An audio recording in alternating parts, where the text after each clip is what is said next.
ఆ రెండు పార్టీల బంధం ఈనాటిది కాదు, దశాబ్దాలుగా సాగుతోంది. రాజకీయంగా అప్పుడప్పుడు అభిప్రాయ భేదాలు వచ్చినా ఒకరి చెయ్యి ఒకరు వీడలేదు. స్టేట్లోనే కాదు, సెంటర్లో కూడా కలిసే రాజకీయాలు చేశాయి. కానీ ఇన్నేళ్ల తర్వాత కలహం మొదలైంది. తొలిసారి ఆ రెండు పార్టీల మధ్య బ్రేకప్ అయ్యింది. ఎందుకు ఇలా జరిగింది? రాజకీయాల్లో శాశ్వత శత్రువులు ఉండరు, అలాగని శాశ్వత మిత్రులు ఉండరు అనేది నానుడి.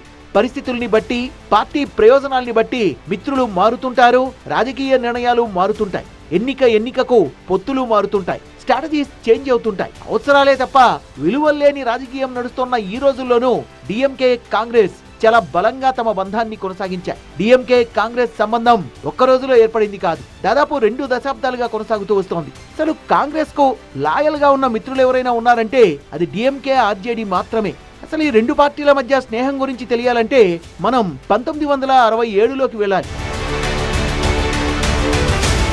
1967లో డిఎంకే కాంగ్రెస్ ప్రత్యర్థులుగా బరిలోకి దిగాయి. అప్పుడు కరుణానిధి నేతృత్వంలోని డిఎంకే కాంగ్రెస్ ను ఓడించి అధికారంలోకి వచ్చింది. అలా శత్రువులుగా రెండు పార్టీల జర్నీ తమిళనాడులో మొదలైంది. కానీ రాజకీయాలు ఎప్పుడూ ఒకేలా ఉండవుగా. 1969లో కాంగ్రెస్ లో చీలిక వచ్చిన తర్వాత ఇందిరాగాంధీ వర్గంతో డిఎంకే కలిసి పనిచేసింది. 1971లో కూటమిగా ఏర్పడి ఎన్నికల్లో పోటీ చేశాయి.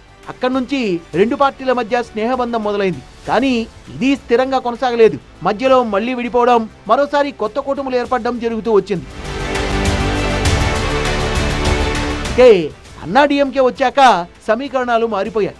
కాంగ్రెస్ ఒకసారి డిఎంకేతో జతకట్టడం, ఒకసారి అన్నా డిఎంకేతో కలిసి పనిచేయడం, ఇలా షిఫ్ట్ అవుతూ వచ్చింది. 2004 తర్వాత రెండు పార్టీల మధ్య బలమైన బంధం ఏర్పడింది. డిఎంకే, కాంగ్రెస్ కలిసి యూపీఏలో భాగస్వామ్యమయ్యాయి. ఆ ఎన్నికల్లో తమిళనాడులో దాదాపు క్లీన్ స్వీప్ సాధించాయి. అక్కడి నుంచి రెండింటి మధ్య స్టేబుల్ అలయన్స్ ఏర్పడింది. 2004 నుంచి 2014 వరకు 10 ఏళ్ల పాటు డిఎంకే యూపీఏలో కీలక భాగస్వామిగా ఉండింది. మధ్యలో 2G స్పెక్ట్రమ్ కేసు వంటి వివాదాలు వచ్చినా కూటమి విడిపోలేదు. ఏ రాజా, కనిమొళి వంటి నేతలు కేసుల్లో చిక్కుకున్నా రాజకీయంగా రెండు పార్టీల మధ్య సంబంధం కొనసాగింది. 2013లో మాత్రం ఒక పెద్ద బ్రేక్ వచ్చింది. శ్రీలంక తమిళుల సమస్యపై డిఎంకే కాంగ్రెస్ ప్రభుత్వానికి మద్దతు ఉపసంహరించుకుంది. అదొక సీరియస్ డిఫరెన్స్. కానీ అది కూడా తాత్కాలికమే. 2016కు ముందే మళ్లీ రెండు పార్టీలు దగ్గరయ్యాయి. 2019లో రెండు పార్టీల కూటమి మరోసారి సత్తా చాటాయి. తమిళనాడులో 39 సీట్లలో 38 లోక్సభ సీట్లు గెలిచి చరిత్ర సృష్టించాయి. అదే సమయంలో స్టాలిన్, రాహుల్ గాంధీ మధ్య వ్యక్తిగత సంబంధం కూడా బలపడింది. రాహుల్ గాంధీని ప్రధాని చేయాలని గళం విప్పిన గొంతుల్లో స్టాలిన్ ఒకరు. 2021 అసెంబ్లీ ఎన్నికల్లో కూడా కలిసి పోటీ చేసి అధికారంలోకి వచ్చాయి. కానీ అక్కడి నుంచే చిన్న చిన్న అసంతృప్తులు మొదలయ్యాయి. ముఖ్యంగా పవర్ షేరింగ్ విషయంలో కాంగ్రెస్ లో అసంతృప్తి పెరిగింది. ప్రభుత్వంలో మంత్రి పదవులు ఇవ్వకపోవడంతో హస్తం నేతలకు డిఎంకేకు మధ్య గ్యాప్ ఏర్పడింది.